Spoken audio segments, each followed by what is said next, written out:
Hi there again, painting class. So we already finished the discussion on elements of design. Now let me discuss with you the principles of design so that you will be guided on how to put together your objects or compose the objects for your paintings. Okay, so you can do your drawing composition. So we have the design principles. The first design principle is unity and variety. So they go hand in hand, and unity represents control of variety, and variety provides the visual interest within unity. So there should be unity in a drawing or painting. The objects in a painting, drawing should be related to each other so that the message conveyed will be easily understood by the viewers. Okay, so this is a sample painting already done by our cancer patients. So this is a painting by Baditina and myself. So as you can see, there are several elements here. We have the sun, the water, the boats, the coconut tree, the nipa hut, and the children playing, and the white sand and the shells. So there should be unity in your painting so that there will be one message conveyed to your viewers. Okay, so they will not be confused or upset in looking at your painting. They will be confused or upset if they cannot grasp or understand the message of your drawing composition because there maybe the drawing composition lacks unity or it has no unity at all. Okay? Okay. So in unity, we can use the harmony of texture. Okay, let's go back. So in Unity, we can use the harmony of texture, which is an important unifying device in many works of art. So smooth and rough texture can be combined to create a more interesting two-dimensional work. Okay, so we can see here, so this is a big tree. So you can see that the crown of the tree has a texture. The sky has a texture, the rice fields, okay, the cloud. So when I say texture, it means that it is not just a solid color. So it means that it has uh, it has tones and shades of a color, not just solid blue or solid yellow or solid green or solid red. Okay. So we have variety. So variety provides the visual interest within unity. Okay, so if there's no variety, we just repeat the same objects again and again, like your pattern. So it can be quite boring and monotonous. So you can see here the application of variety. So there are several roses here, but they are of different sizes and of different height. So that's a variety in your objects, okay, in your drawing composition.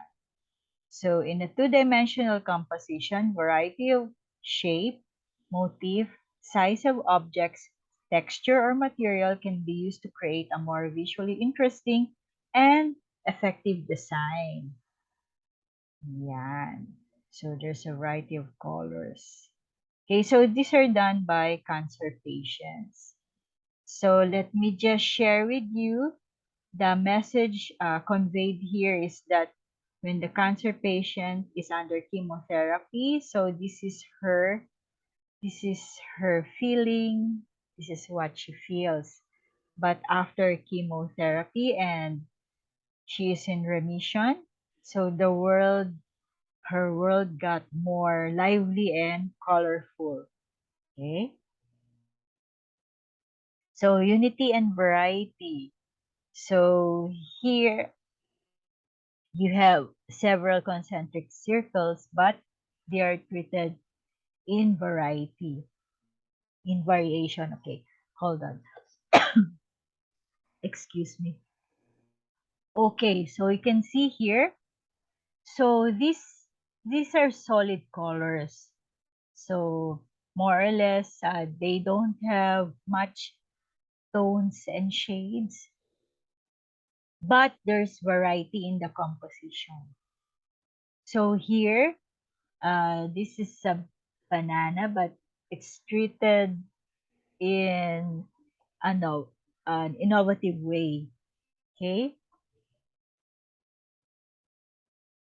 Okay. So we now go to the second design principle, which is proportion and scale. So proportion is basically a mathematical concept. But in design, proportion is the principle that involves ratios, the quantitative comparison of parts of a design to each other and to the whole. Example. Example of proportion. So with man, so the eye is small in relation to the head. Okay? Man's head is usually about 1/7 the height of his total body. Okay? In Asian, it's 1/6, 1/6 the height of the total body. Okay? So you can see here proportion and scale. So um, in the foreground, the trees are quite big. So in proportion with the mountains, which are in the background. Okay. So here the proportion of the hand to the head so is quite exaggerated. So in your composition, you can do exaggerated proportion. Not always the realistic proportion like this one. Of course, the hand is not bigger than the head, but you can do this to add interest, visual interest in your composition. Okay? But we can do it anyway. I'll guide you in your proportion and scale of your drawing composition. Okay. So scale also, let me go back. Scale also deals with the relative size of things. So scale indicates size in comparison to some constant, such as the size of the human body or the size of a mango tree. Okay, so like here, so you can exaggerate the scale of the ladybug in comparison to the tree. Okay, so in reality, the ladybug is very small, but if we draw that in the actual size, then it will be very hard to see in your painting. Okay, so you can exaggerate the scale or size of your objects in comparison with the other objects in the composition, drawing composition. So here you can see the play of scale. Okay, of course, this is the hand of the Lord. So it's bigger than the sun. And this is the hand of someone asking healing or forgiveness from the Lord. Okay? Okay. So, again on scale. So, normal scale rarely attracts attention in two-dimensional compositions. The viewer's interest is more directed to objects that are unexpectedly out of scale either large or small. So look at this.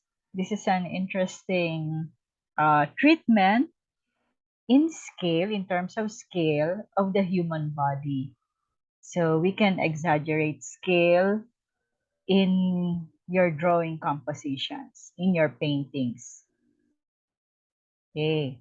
So we have the third principle of design, which is balance, emphasis, and rhythm.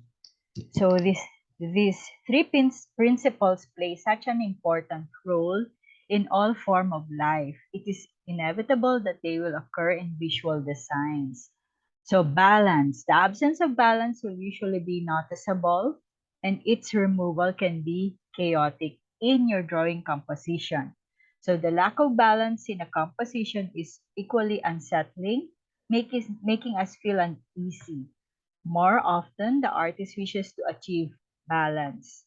So we may divide visual balance into several categories: balance of shape, value, texture, and color. Okay, so here we can see symmetrical, let me go back, symmetrical balance, that we can draw an imaginary line, dividing line through the center of the composition, and the resulting halves will be mirror image of one another. So this symmetrical balance is usually used for patterns, such as designs in your gift wrappers or wallpapers, or maybe your linens or tablecloth. Okay.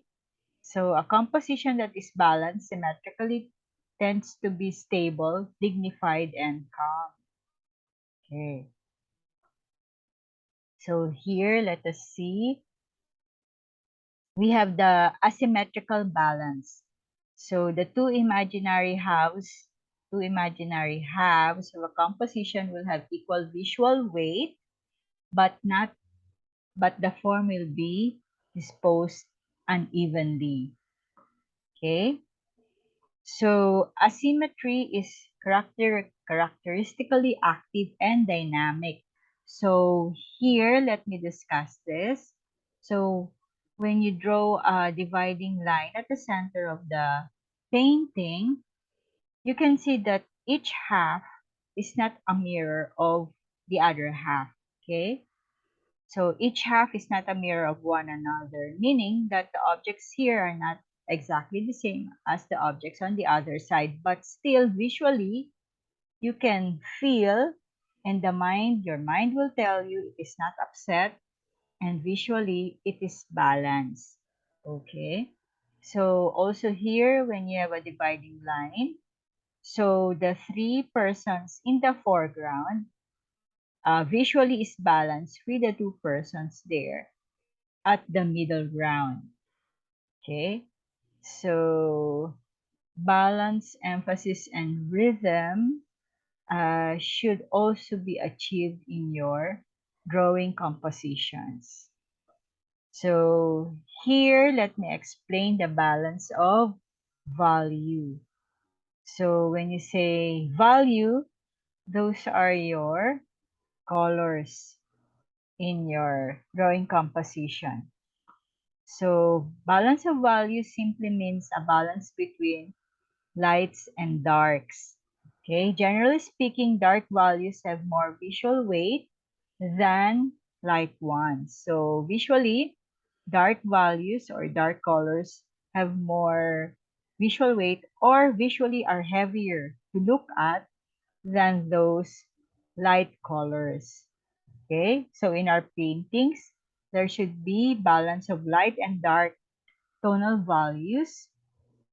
If we use mostly light, if we use mostly light values, our painting may lack visual impact. Okay, so if your colors or your values are mostly light, then it can lack interest and visual impact to the viewers. If we use mostly dark values, our painting may be visually heavy to the viewers, unless the mood calls for visually heavy values. Okay, if it's a gloomy mood, or there can be it can be a not so happy mood in your painting, then you can use dark values. Or if it's a tragedy, oh, wala namang gagawa ng tragedy na painting dito, 'di ba? Okay. Okay. So let me discuss with you the balance of color. Okay, remember the balance of value. Value is the lightness and darkness of a color. So that's value. Now here we have the balance of color itself. So warm colors, red, yellow, and orange, tend to have more visual weight than the cool colors, blues, greens, and purples. Okay, so remember this. So warm colors tend to have more visual weight than the cool colors. So to some extent, perhaps we are conditioned to this response because of nature's example. The overwhelming proportion of our landscape is composed of cool colors, the blue sky and water, the green of grass and trees. So bright, warm colors appear primarily as in birds and flowers, and the sun. So the sun is yellow, and yellow is a warm color. Okay. So emphasis. So it is important to create emphasis in a composition. So there should be an element, object that is more important than the others. In short, there should be emphasis or focus of your drawing composition. So certain types of designs have no special emphasis. They are repetitive and decorative by nature. So examples are textiles, leaf wrappers, and your tablecloths. Okay. However, many works of visual art benefit from having a focal point or points or focus. In using emphasis in painting, the viewer should first have an object he or she will notice, because this is the emphasis or focus of that painting or drawing composition. So the viewer will first be attracted, or his or her attention will be drawn first to the emphasis of your drawing composition. Okay? Then afterwards, the other objects in the painting will be noticed by the viewer. After noticing your focal object or objects. So we see here the application of emphasis. So of course, this is the emphasis. This is the focal point of the painting, the white dove. Okay, here, so the victorious lady, so she won over her battle with cancer. So this is the focal point of the painting. Okay, so we have rhythm. So rhythm is a regular pulsation like the beating of the heart or a drum beat. So in design, it is a pattern established by lines, forms, textures, colors, light and dark patterns, and spatial intervals. So rhythm facilitates the movement of the eye, of the viewer, from one part of the design, drawing or painting, to other parts, and helps in maintaining a reciprocal flow of visual attention between areas. So rhythm is the automatic which guides the eye movement of the viewer of the painting. So he or she will first look at the emphasis object and then other elements of the painting.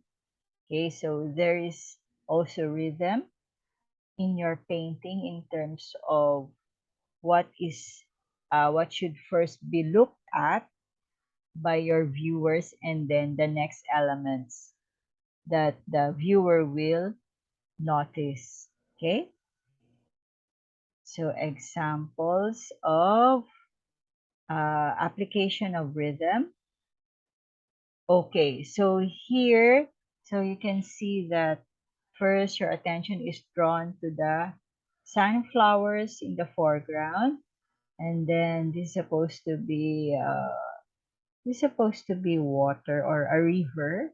Okay, and then your attention is drawn to the rainbows.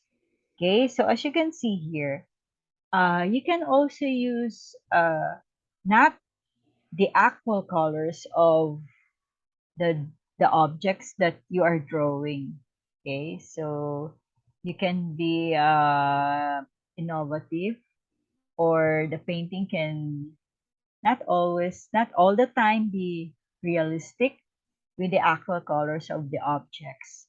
Okay, so here, rhythm. So you can see here the path.